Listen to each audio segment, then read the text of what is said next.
అందరికి నమస్కారం అండి. లక్ష్మీ పార్వతి ఈరోజు తిరుమల లడ్డు మీద ప్రెస్ మీట్ పెట్టింది.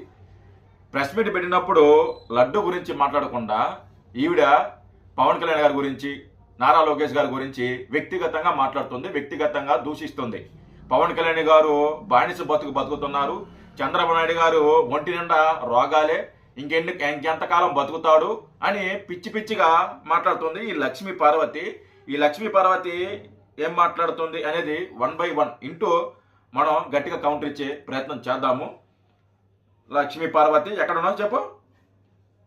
కానీ నువ్వు నిలబడు, నీ గురించి ఎవరైనా మంచిగా చెప్పే ఒక్కళ్ళు చూపించు. చివరికి నీ రాజకీయానికి నీ భార్య నేనున్నా. మేము చెప్తాం కదా, నా లాంటి వాళ్ళు బోల్డ్ మంది ఉన్నాం. చంద్రబాబు నాయుడు గారు మంచోరు, పవన్ కళ్యాణ్ గారు మంచోరు, నారా లోకేష్ గారు మంచోళ్ళు అని మేము మాలాంటి వాళ్ళు బోల్డ్ మంది ఉన్నారు కాబట్టే ఈ రోజు వాళ్ళు అధికారంలోకి వచ్చారు. ఊరికనే రాలా అధికారంలోకి. చెప్పు దగ్గర నుంచి ప్రతి ఒక్కళ్ళని వాడుకుంటున్నావు కదా. ఆ రోజు నన్ను పూచిగా నిన్ను వాడుకోవడం ఏంది లక్ష్మీ పార్వతి? ఏం మాట్లాడుతున్నావు నువ్వు? నాకు అర్థం కాలేదు. నిన్ను వాడుకోవడం ఏంది అసలుకి? పెంచావు, అధికారం లాక్కున్నావు. ఓకే, అధికారం నీ భార్యని అడ్డం పెట్టావు. అధికారం లాక్కున్నా. ఓకే, మళ్ళీ ఏదేదో మాట్లాడుతాం. మళ్ళీ అంత ఆయన అలాంటి వారు కాదే బాబు గారు, మంచివాడు, పద్ధతి అయినవాడు. నీలాంటి బుద్ధి అయింది కాదు కదా. నన్ను ఆడుకుని అర్థం కదా సడన్ గా. చెప్పు. ఆ రోజు ఇందిరాగాంధీని మోసం చేసావు, నీకు రాజకీయ జీవితం ఇచ్చిన ఆమెను కూడా. ఇలా నీ బతుకంతా మోసాలేనా? నీ బతుకంతా కుట్రలేనా? మన బతుకు బాగుంది. ఇప్పుడు మన బతుకు బాగుంది. ముందు మన బతుకు బాగుండాలి కదా లక్ష్మీ పార్వతి. మన బతుకు ఎక్కడా? పెళ్లి చేసుకున్నావు ఒక అతన్ని, కొడుకుని కన్నావు, భర్త ఉండగా, అలాగే కొడుకు ఉండగా భర్తను వదిలేసి, కొడుకుని వదిలేసి పెద్ద ఆయన దగ్గర చేరావు.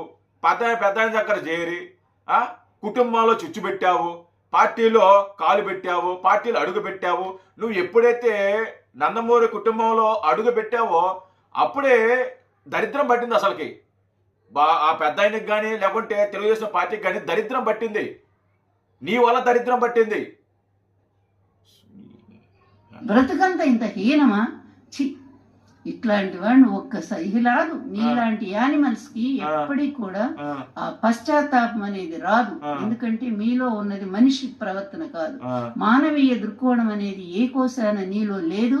పూర్తిగా అమానుషమైనటువంటి జంతు సంబంధమైన, ఆ జంతువులు కూడా సాధు జంతువులు కాదు, భయంకరమైన క్రూర జంతువుల స్వభావం నీలో ఉంది కనుకనే ఈ విధంగా ఇట్లాంటి ఆఖరి దేవుణ్ణి కూడా నీ రాజకీయ పబ్బానికి వాడుకొని ఇంత భయంకరమైన ఆరోపణలు చేశావే. నీ బానిస ఉన్నాడు, ఆయన ఏకంగా మెట్లే గడుగుతాడు. ఇదే ఓవర్ యాక్షన్ పడద్దు అనేది.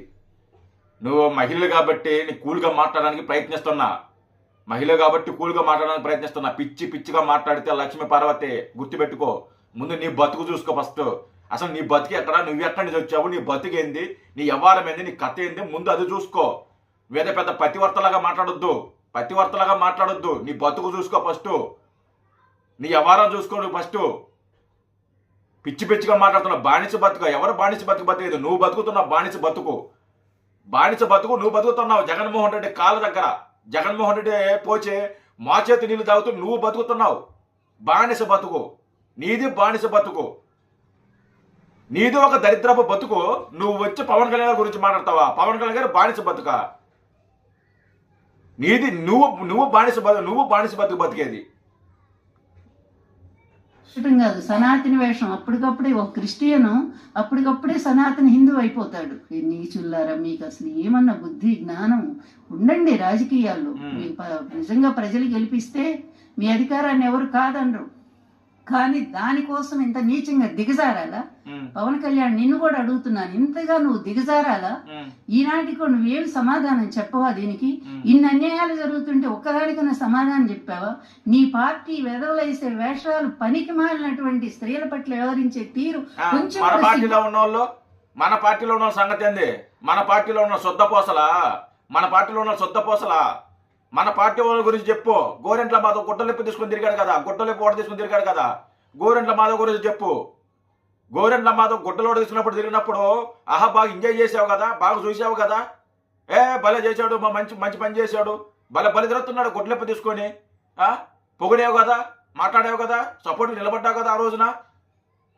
ముందు మన బతుకులు ఎక్కడున్నాయి చూసుకో. ముందు మన బతుకులు ఎక్కడ ఉన్నాయి చూసుకోవాలి. ఫస్ట్ మన బతుకులు ఏడదాకా వచ్చినా చూసుకోవాలి.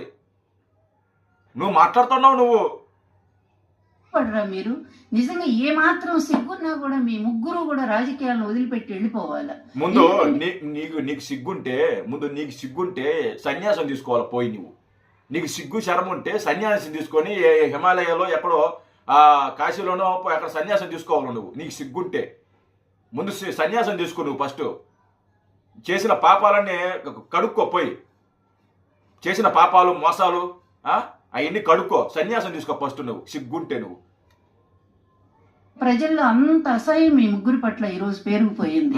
అంత మేము మీ పేరు తలుచుకుంటేనే ప్రజలు ఆవేశంతో ఇది వణిగిపోతా ఉన్నారు. ప్రజలు వణిగిపోవాలా, నువ్వు వణిగిపోతావు. మీ నాయకుడు జగన్మోహన్ రెడ్డి వణిగిపోతున్నాడేమో నాకు తెలిసి. మీరు వణిగిపోతున్నారు. చంద్రబాబు నాయుడు గారు పేరు ఎత్తితేనే జగన్మోహన్ రెడ్డి గారు ఆంధ్ర నుంచి బెంగళూరు వెళ్ళిపోతాడు అనమాట. అక్కడ కూర్చుంటాడు. అక్కడ కూడా చంద్రబాబు నాయుడు గారు పేరుంటే చాలు, అక్కడ టీవీలు పగిలిపోతాయి, ఫ్రిడ్జ్లు పగిలిపోతాయి, తలుపులు పగిలిపోతాయి, అన్ని పగిలిపోతాయి. అక్కడ బాత్రూమ్ కబోర్డ్లు పగిలిపోతాయి. చంద్రబాబు నాయుడు గారు, పవన్ కళ్యాణ్ గారు పేరు ఎత్తితే మీరు దడుచుకుంటున్నారు, వణికిపోతున్నారు. మీరు వణికిపోతూ ప్రజల మీద రుద్దబాకండి. చంద్రబాబు గారి పేరుంటే చాలు వీళ్ళు నిద్రలో కూడా ఉలిక్కి పడిపోతున్నారు.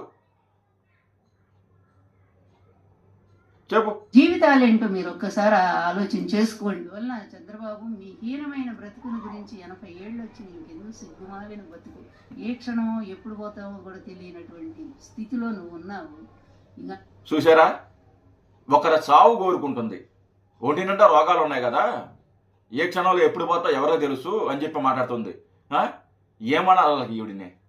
అసలు వీడిని ఏమనాలి? అన్ని రోగాలే, ఒంటి నిండా రోగాలే ఉన్నాయి, అయినా కూడా అబద్ధాలు. మనకు లేవు రోగాలు, మనకు రావా రోగాలు. మనకి అంటే చిన్న వయసులోనే యంగ్ ఏజ్లోనే అనేక సమస్యలు వస్తున్నాయి, ఆరోగ్య సమస్యలు. ఆయన 75 సంవత్సరాల్లో కూడా ఆయన ఈరోజు కుర్రోల్లాగా పనిచేస్తున్నాడు, కుర్రోల్లాగా తిరుగుతున్నాడంటే ఎంత గ్రేటు. నువ్వు తిరుగుతున్నావా? నువ్వు నడవాలంటే నీకు సపోర్ట్ ఒకటి కావాలి, ఒకటి పట్టుకోవాలి. నువ్వు కారు ఎక్కాలంటే ఒకరు నిన్ను ఎక్కియాలి. నువ్వు మంచం మీద నుంచి దిగాలంటే ఒకరు నిన్ను దింపాలి. నువ్వు కూర్చుంటుంటే దగ్గరుండి కూర్చోబెట్టాలి నిన్ను. మనం వంగితే లేయలేము, లేస్తే కూర్చోలేము మనం. నువ్వు మా చంద్రబాబు నాయుడు గురించి మాట్లాడుతున్నావు. జెమ్స్ లాగా ఉన్నాడు, కుర్రో లాగా ఉన్నాడు ఆయన. నేను చూసి ఆయన్ని కుర్రో లాగా ఉన్నాడు ఆయన, చంద్రబాబు నాయుడు గారిని తెలుసా? బతికినటువంటి వాళ్ళు చరిత్రలోని ఎవరు లేరు, నువ్వు తప్ప. నువ్వు జగన్మోహన్ రెడ్డి, అలాగే మీ పార్టీలో ఉన్న నాయకులు అసలుకి ఎంత ఎంత చెప్పుకున్నా అసలు తక్కువ. నిజంగా లక్ష్మీపార్వతి ఎంత చెప్పుకున్నా, నువ్వు పెట్టిన సబ్జెక్ట్ ఏంది, నువ్వు మాట్లాడాల్సింది దేని గురించి, నువ్వు దేని గురించి మాట్లాడడానికి వచ్చావు దాని గురించి మాట్లాడాలి. అంతేగాని ప్రెస్ మీట్ పెట్టిన ప్రతిసారి, బయటకు వచ్చిన ప్రతిసారి చంద్రబాబు నాయుడు గారు అలా, చంద్రబాబు నాయుడు గారు ఎలా, చంద్రబాబు నాయుడు పెండి పొట్టు పొడిచారు. నువ్వు కనీసం 25 సంవత్సరాల నుంచే చెప్తూ వస్తున్నావు. ఎవడన్నా నమ్మాడా నీ మాట? 25 సంవత్సరాల నుంచి ఇదే కాదు మాట నువ్వు మాట్లాడేది, ఇదే మాట మాట్లాడుతున్నావు. ఎవడైనా నమ్మాడా? ఇప్పటికీ నమ్మలా, ఎవరు నమ్మలా. అయినా కానీ నువ్వు మళ్ళీ అదే పాట సిగ్గని పెంచలో కొద్ది కూడా. అరే మన 25 సంవత్సరాల నుంచి మనం ఇదే మాట చెప్తున్నామే, జనాలు ఎవరు నమ్మటం లేదు, మన మహాను ఉమ్మేస్తున్నారు అని కొంచెం కూడా సిగ్గు రాదా నీక? కొంచెం కూడా బుద్ధి రాదు నీక? ఏం మనిషి లక్ష్మీపార్వతి నువ్వు? ఎంత వయసు వచ్చింది నువ్వే అంటే నీ గురించి మాట్లాడితే చాలా ఉంది. నెహ్రూ గారి దగ్గర నుంచి, ఆ ఫ్యామిలీ దగ్గర నుంచి మాట్లాడితే నువ్వు చేసిన ఘనకార్యాలు, నువ్వు చేసిన వడ్డానాలు, నువ్వు ఎక్కడెక్కడ డబ్బులు దాపెట్టుకు అన్నీ చాలా ఉంటాయి అన్నమాట. నువ్వు మాట్లాడితే ఎందుకులా మహిళవన్నీ సరే అని చెప్పి కూల్గా మాట్లాడడానికి ప్రయత్నిస్తున్నావు. దాన్ని అర్జునుగా తీసుకొని నువ్వు ఇష్టానికి మాట్లాడుతున్నావు, ఇష్టానుసారంగా మాట్లాడుతున్నావు. లక్ష్మీపార్వతి గుర్తుపెట్టుకో, పిచ్చిగా మాట్లాడితే చూస్తూ ఊరుకోరు. ఈ ప్రతి దానికి కూడా ఒక లిమిట్ ఉంటుంది. లిమిట్ దాటి మాట్లాడితే ఎవరు ఊరుకోరు. మహిళలే వస్తారు నీ దగ్గరికి ఏదో ఒక రోజు చెప్పు తీసి కొట్టడానికి. సిగ్గు లేకుండా మాట్లాడతాం, సిగ్గు లేకుండా. జై హింద్.